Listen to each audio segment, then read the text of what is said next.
Salut! În minutul următoare vom face o scurtă prezentare a pachetului cu care vine o tabletă Prestigio Multipad 4 Diamond 7.85. Această tabletă a făcut obiectul unui concurs pe site-ul nostru, pe gadget.ro. În curând vom anunța câștigătorul său. Cam așa arată pachetul. Avem aici câteva dintre specificațiile device-ului. Faptul că are un procesor Cortex A9 pe 1.6 GHz, vine cu procesor, cum spuneam, quad-core, 16 GB spațiu de stocare, diagonale 7.85 inch, 19.9 cm cu panel IPS și rezoluție 1024x768 pixeli. Vine cu port micro USB, promite o autonomie de durată, slot pentru micro USB la 30 GB, cameră de 2 megapixeli pe partea spate și 0.1 megapixeli în partea frontală, capabilă să redea clipul rezoluție Full HD 1080p și conectivitate Wi-Fi în standardele BG și N. Pe spate mai sunt câteva din specificațiile tabletei Prestigio, faptul că rulează Android 4.2 Jelly Bean, faptul că include o baterie de 4700 mAh, o baterie generoasă pentru tablete de 7.85 inch, cum spuneam, panel IPS 7.85 inch cu aspect 4x3 și rezoluție 1024x768 pixeli. Cam astea ar fi lucrurile importante. Să trecem la pachetul propriu-zis. Unboxing-ul nu este chiar ca la carte, m-am jucat puțin cu tableta, ea este deja pornită. Folia este pusă așa în mare viteză. Până să trecem la tableta propriu-zisă, în pachet avem o husă din piele ecologică, foarte frumoasă și protejează tableta, te scutește de achiziția unui astfel de accesoriu din comerț, să spun.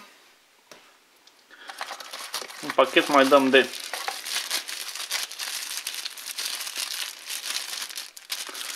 un cablu, cred că este de tip micro USB USB 2.0. Avem și un cablu micro USB 2.0 pentru conectarea unui stick cu memorie sau unui stick 3G.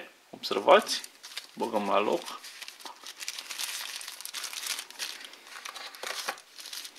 Adaptor pentru încărcător, pentru prizele noastre, normal să ai pachet și despre ce e vorba, și încărcătorul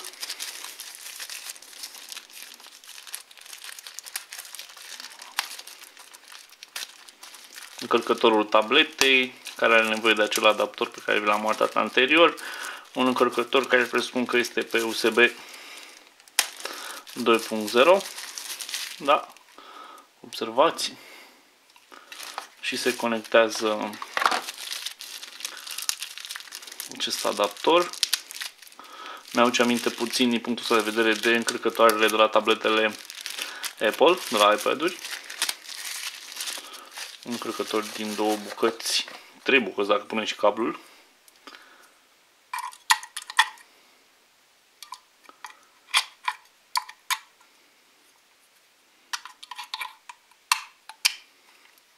Cam așa.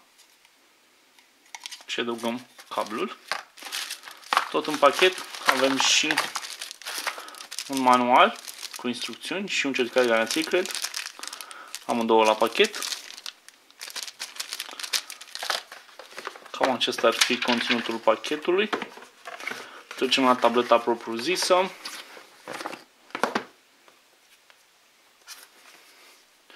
Este diferită de alte tablete de pe această diagonală 7.85. Majoritatea sunt copii ale iPad-ului, de data asta nu avem o copie a iPad-ului mini. O tabletă mai pătrățoasă, ceva mai grea decât alte modele.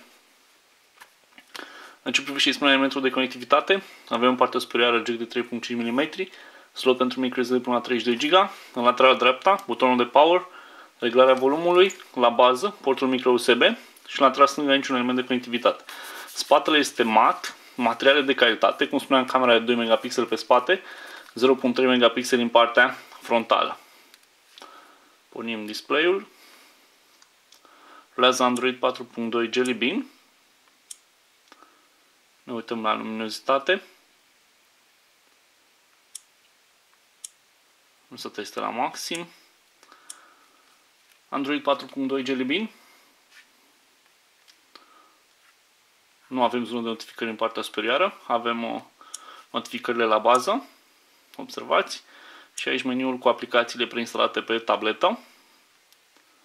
Asta la prima vedere. Aici observați Back, ieșire pe ecranul de start și aplicații recente.